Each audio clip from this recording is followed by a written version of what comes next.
What's up, everybody? This is Matt Taylor here. I'm coming to you from the shop. It is my classroom brought to home so I can hopefully teach you and your family along the way of this coronavirus outbreak. So I'm hoping I can reach some people, reach some lives, and change some lives in the world of mathematics. Now, if my shirt confuses you, you are on the right channel. So this deals with order of operations. If you don't understand order of operations, tune in later. We will discuss it. That is a fifth grade standard we will talk about. I teach fifth grade math and science at Southwest Lawrence Elementary School, also known as the greatest big school, the greatest little big school on the planet. So if you haven't heard of us, check us out on Facebook. But behind me, what you see is multi-digit multiplication. Now, before we talk about classifying quadrilaterals, classifying triangles, and those types of polygons, we talk about the little geometry. Well, tonight we're jumping right into numbers, base 10, and numbers and operations, more specifically on the multi-digit multiplication. Now, when we look behind me, I have one problem. Well, this one problem, I'm going to show you how to work it out 3 different ways using 3 different strategies. Now, this lesson is for kids, but it's also a lot more for parents as well, because you're sitting at home wondering, how can I teach my kids this new way? I don't even remember the old way, right? So with me, I learned the old way, and I'm very comfortable with the old way, but I've adapted the new way and love it too. So I'm hoping I can provide some enthusiasm and some positivity in your world as well as we look at these 2 different ways. It's kind of the new world and the new school, and the old school kind of brought in as well. So we're going to look at this in 3 different ways. One is the standard algorithm, which you heard me talk about that before on my channel. We're going to talk about the lattice method and the area box model method. There's the 3 strategies and methods we'll talk about tonight, and I'll diagram with some science as well. So here we go. Multi-digit multiplication. Now, if you remember before, standard algorithm is the basic way we learned when we were in school, adults and parents and grandparents, aunts and uncles. So we would learn this way when we were here. All right. Now, when you learn this way, we learn to multiply 1 digit at a time in this way. So 7 times 6, we have 42. Carry my 4. 8 times 6, we know is 48. Plus 4 is 52. Carry my 5. 4 times 6 is 24. Plus 5 is 29. Now, the next step that we do in my classroom, when we put our placeholders, well, this is called right here, so I'm going to draw a little line. This is called the placeholder. Now, placeholders are extremely important. Students often forget these very important numbers. They're like, what's a 0? It's not that important. Well, a 0 is important because a 0 can make a difference between $100,000 or $1 million. So 0 means everything. So I'm going to say a question again. Is 0 important? Yes, it is. So look right here. We have 0 as our placeholder. Now, in my classroom, we draw a smiley face. We like saying we make mama happy. Because if mama ain't happy, ain't nobody happy. So when I have my make mama happy, my 0, my placeholder right here, I can now move to that next column over. Now, that next column, when I move, I'm moving from the 1s to the 10s. Notice I marked out my 1s because I already used it. I also can mark out the numbers at the top that I have carried because I don't need them anymore. Because I'm basically now, instead of multiplying 487 times 6, I'm multiplying 487 times 20. Because there's 2, but it's in the tens place. And 10 times 2 is 20. So now I say 7 times 2, which is 14. We're going to carry that 1. 8 times 2 is 16, plus 1 is 17. Carry 1 again. 4 times 2 is 8, plus 1 gives me 9. The last step of a multi-digit multiplication is to add. Again, multiplication is repeated addition. For example, if I say 2 plus 2 plus 2, that is 6. But if I say 2 times 3, it's still 6. All right, so again, we're looking at this the same way. 2 plus 0 is 2. 2 plus 4 is 6. 9 plus 7 is 16. Carry my 1. 3 plus 9 is 12. Now, don't forget, place value is extremely important with these strategies. So, we have our 1s, our 10s, our 100s, our 1000s, and our 10,000s. So I have my answer is 12,662. However, in 5th grade, we have to use some very specific vocabulary. So instead of saying my answer to my problem is, we say the product of my problem is. Because when you multiply, you got to have a product. So the product is 12,662. Now, let's remember that number, 12,662. Because we're going to need to know that to check our other 2 strategies and methods in just a moment. So that is the old school, breaking out the old school. Now, if you would fast forward with me now, we can forget the old school. As we're going back to 2020, 2019, 2018, these are the new strategies that have been introduced into the math world for our babies. So here we go. Starting with the area box model. The area box model, if I write this problem out, again, 487, all right, times 26. What I'm looking at, I need to first know something.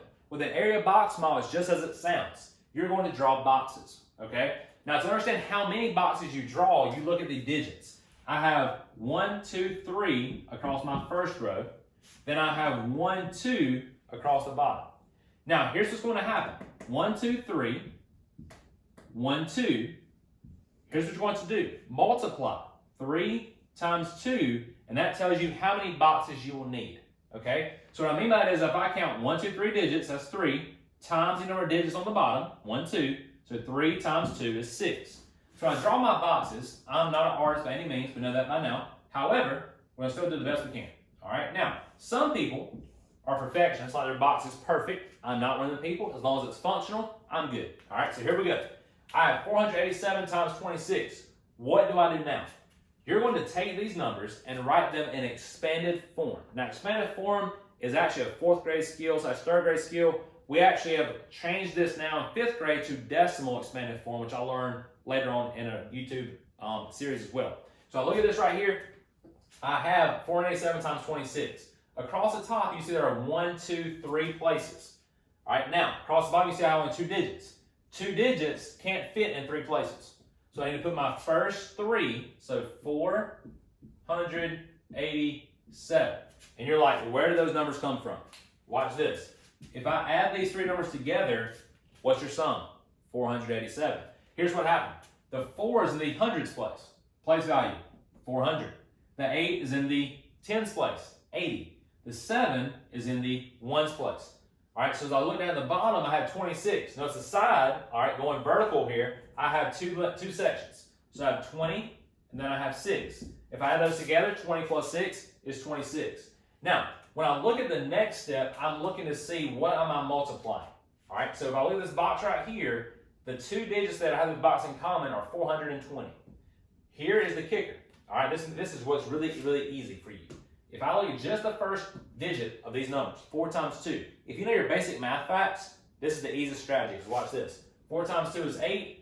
All I do is now is count the zeros behind those 2 numbers. So 1 behind 2, 2 behind 4, which make 1, 2, 3 total. Those 3 zeros then go right there behind the 8.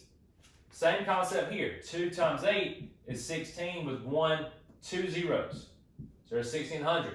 2 times 7 is 14. Have no zeros here, but I have 1 here. So I have 1 0 behind the 14.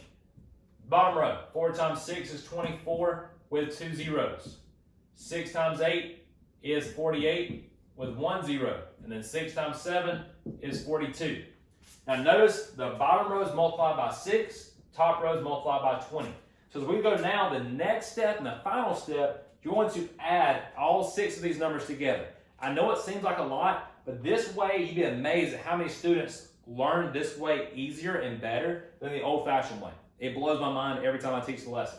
So as I'm going with this, I'm going to write them in order from greatest to least. So find one of the longest, not the longest number, but the one with the most zeros behind it, which would be 8,000. I'm going to start with that. I'm going to mark it out as I go. All right, what's my second greatest value? That would be 2,400. So there's 24. All right, next would be 1,600. Back here to the top. Next would be 480 at the bottom. Next would be 140. Then last but not least would be 42. Now, start going like a staircase, if you will, but you're going to add up all these. Now, when you add these together, make sure you line them up appropriately. What I mean by that is make sure your ones are with your ones, tens are with your tens, hundreds are with your hundreds, and so forth. If they're not lined up, you're going to have a lot of confusion, and you're going to mess this problem, and it'll be all kinds of messed up and wrong. Okay, so just bear with me. Make sure it is correctly lined up. That's the most important thing I can tell you. All right. A lot of times I see students with numbers like this. All right, and they probably look like that. I mean, and it's hard. It's beautiful in a way because I love to see scratch work. Don't get me wrong. My students know I love scratch work. But if it's not lined up, it's almost impossible for your brain to process all the information at one time. Okay? So I'm not saying it is impossible. I'm saying it's more than likely impossible. So as I add up all these zeros together, we know a 0, but then I have a 2 at the bottom. Zeros again. 8 plus 4 is 12. Plus 4 is 16. Going back to the top. 1 plus 4 is 5. Plus 6, 11. Plus 4 is 15. Plus 1 is 16 again. Then I go to the top again, because I want to carry my 1. And then I have 1 plus 8 is 9. Plus 2 is 11. Plus 1 is 12. Notice 12,662. Now look over here.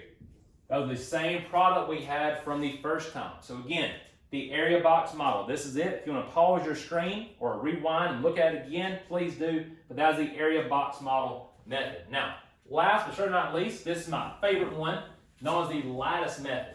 The lattice method actually came to about and be known as lattice because if you think about lattice fencing, the lattice fence has a lot of diagonal lines and crisscrosses, and it's going to look a little overwhelming at first, but once you practice a little bit, I have a student in my class who loves this strategy and can do it like that with all kinds of huge, massive numbers. So, same concept as before, 487 times 26. Now, if you look at this problem, again, I'm counting, there are 1, 2, 3 numbers on top, 1, 2 on bottom. So again, 3 times 2, this is the same strategy we used last time, if you remember. Because in the lattice method, you also are drawing boxes, okay? So I have 6 boxes that I need. So I'm going to draw 6 boxes. Same concept as before. Now, I said this a little differently than before, my bad. Let me backtrack just a moment. There we go. So I have 1, 2, and 3, and times 2 is 6. So again, 1, 2, 3, 4, 5, 6. The second thing you're going to do, make diagonal lines in the center of your boxes. Now, I've had all kinds of students ask, they have to be straight. Answer is no, because my lines are never straight. I probably cannot draw a straight line with a ruler, and that's okay. There's nothing wrong with that. So here we go. Now we're going to place our numbers in a certain location. Where do we place them? This is the tricky part. Notice at the top I have 1, 2, 3 areas. All right. Now, either way you do this, your answer is going to wind up on the bottom and on one of the sides. It doesn't matter. I prefer to have my numbers at the top, so 487, and down the side. So 480, it's like a reading from left to right. 487 times 20, then 6. That's what I prefer. All right, but like I said, you can try other ways, fine. It doesn't matter. So 487 times 26, this is the way that I would do it myself. So I'm looking at this problem. I see 7 times 2. In this box is one box. This is one box right here. We see 7 and 2 are together. 7 times 2 is 1 and 4 for 14. Your 10s go up top, your 1s go in the bottom right corner. All right, so 1, 4 is 14. Going across 2 times 8, I have 16. 4 times 2, I have 8. Notice I put a 0 here. You can't just leave it blank. It has to be a 0, almost like a placeholder. So 0 and 8 makes 8. 7 times 6, I have 42. 6 times 8 is 48. And then 4 times 6 is 24. Now, I told you it was a little overwhelming. Bear with me. All right, so here we go. So when I add these together, which is my last step, it's different than normal. Our brain has been taught to add vertically, but you have to teach your brain to add diagonally, going across. All right, from this side down, from top down. So I'm looking at going this way. This is the direction we're going. It sounds crazy, I know, but just bear with me, it's going to make sense. All right, so going diagonally. Now, I wrote in different colors for a reason. Sometimes students make mistakes and add these numbers outside the box. Never go outside the box, okay? So we're only adding up the black digits. Do not look at the blue, only the black digits. So when I add, I'm going diagonal. 2 plus nothing is 2, all right? Then I have 4 plus 4 is 8, plus 8 is 16. Now you're wondering like, okay, you said 16, but where's my 1 go? Just like a normal problem when I have 12 plus 18. 2 plus 8 is 10. You carry that 1 over to the next column.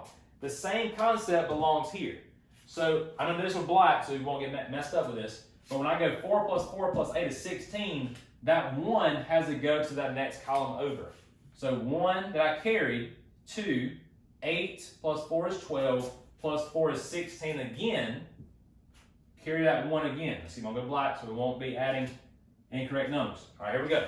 So 1 plus 1 is 2, plus 8 is 10, plus 2 is 12. Now I'm going to carry that 1 more time. And 1 plus 0, of course, we know is 1. And if you look right there, there it is right there. Excuse my board is not quite together here. So 12,662 is my new product, which matches up perfectly with what we said earlier on the side for 12,662. You can pause the screen, check it out. I hope this helps you in some way. Now, I'm going to erase this and talk to you a little bit about science tonight. 5th grade science, I teach insulators, conductors, as well as other different things such as open and closed circuits. Now, so you're like, what is an open and closed circuit and what do they have to do with me? Now, the answer is everything. You would not go to have the Xbox you have, PlayStation you have, charge your phone, charge your iPad, charge your tablet. Nothing could work without circuits. Now, behind me, parents, I have what's called an energy stick. The energy stick is probably the coolest thing I've ever held in my hand because it is so neat, all the things you can do with it. This we can get our system, Steve Spangler Science online. You can get it from Amazon, I've seen it from Cracker Barrel, variety of places, but you can do a lot of things with it. Now, I'm going to talk to you about open and closed circuits. The lights in my shop are on right now because the shop is on a closed circuit. Closed circuit means there's not an opening in the circuit. If it's closed, lights are on, your iPad's charging, your Xbox is on, PlayStation's on, which means there's no opening, electric current just flowing through. However, if the circuit is open, if I go to flip that switch down, the circuit becomes open, the lights go off. This circuit right here is currently open, right? There's an opening between my hands. But if I close this circuit, it comes on, okay? So what's happening is there's a current, all right? That current is flowing, but it only flows through what's called a conductor. A conductor is like the driver of a train, right? Well, it's also the basically driver of electricity because it allows things to travel, electricity to travel through. For example, behind me I have right here a screw. All right, now this screw is made of metal. Metal is a conductor of electricity. So if I were to touch this end, okay, with this hand, there's an opening, right? But if I touch it with this screw, it closes the circuit and allows electricity to pass through because this is a conductor of electricity. All right, now the other side I have a pin. And this pin has a plastic outer covering, much like that of your PlayStation, Xbox, tablet charger, phone charger, whatever. Normally has a rubberized or a plastic outer covering. That is an insulator. Now you'll watch when I touch with the pin, nothing happens because an insulator does not allow electricity to flow through. An insulator, all right, it's much like your clothing that you wear. It keeps your body warm. Well, because it's insulating you. All right, an insulator insulates electricity. It holds it. All right, it doesn't let it pass through. It just keeps it there. So when I have a plastic pin, it won't allow current to go through. Now, same with your clothing. Your clothing is the same way. If I touch this with my shirt, all right, my shirt is made of cotton. It's an insulator. It's not allowing electricity to pass through. But if I take it to my forehead, all right, it allows electricity to pass through because I'm skin to skin. All right, you are a conductor of electricity. That's why we can be electrocuted with different accidents and different things that happen. For example, there's a lightning storm coming. Your parents might tell you to jump out of the pool because water is also a conductor of electricity. And since you are, if lightning were to strike that water you're swimming in, you could potentially be electrocuted. And you possibly really hurt really bad, but don't want it to happen. That's why as parents, we tell you to jump out of the pool because it's important to get away from lightning. So again, lightning is actually static electricity. All right, and we'll talk more about that later. But static electricity is